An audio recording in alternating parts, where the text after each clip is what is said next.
Have you ever had those days when you're just not hungry? You're craving something specific.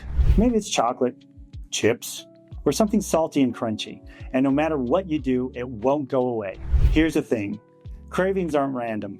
They're your body's way of communicating. And once you understand what they really mean, you can finally stop feeling like food is in control.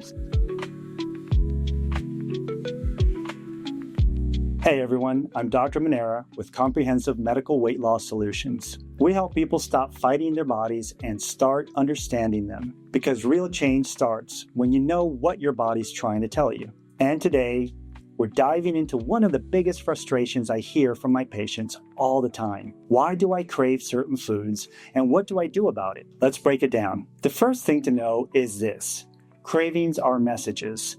They can come from your hormones, your blood sugar, your stress levels, or even your emotions. They're not a lack of willpower, they're feedback.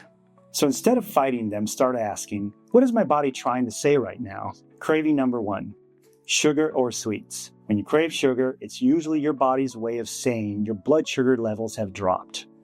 Maybe you skipped a meal, ate something high in carbs earlier, or didn't get enough protein. Here's how to fix it. Pair your carbs with protein and fiber. If you want something sweet, grab Greek yogurt, fruit, instead of candy. That combo gives your body energy and stability. And here's the science behind it. When your blood sugar crashes, your brain signals for a quick fix. Once you stabilize it, those cravings fade fast. Craving number 2, salty or crunchy foods. Chips, pretzels, popcorn. These cravings usually have 2 roots. One is dehydration. Your body might be low on water or electrolytes, and salt signals that imbalance. The second reason? Stress. Crunching can actually release tension in the jaw and help you process stress. That's why people reach for crunchy snacks after a long day.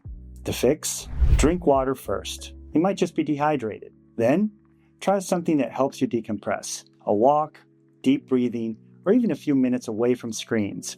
And if you still want something crunchy, go for air pop popcorn or veggies with hummus. That way you satisfy the texture and stay aligned with your goals.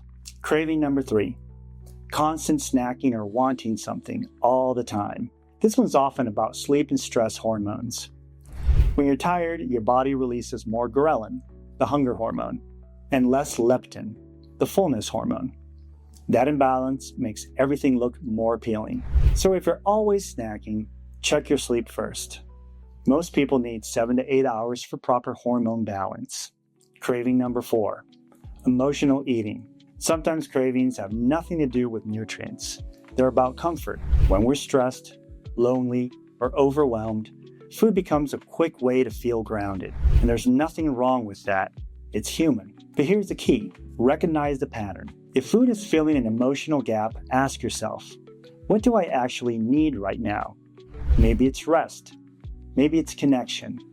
Maybe it's just 5 quiet minutes to breathe.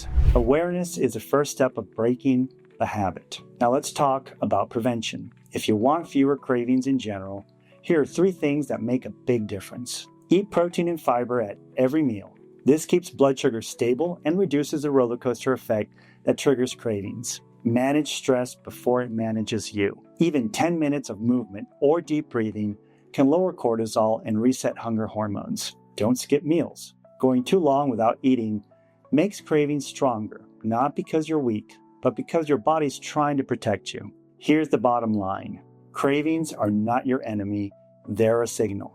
And when you learn to listen to them, you can respond instead of react. At CMWLS, that's exactly what we help our patients do. Understand their body's messages, balance their metabolism, and finally feel in control again. If you found this helpful, make sure to subscribe for more science-based tips. And if you're ready to take the next step in understanding your own metabolism, you can schedule your consultation using the link below. I'm Dr. Minera. Thanks for watching, and I'll see you in the next video.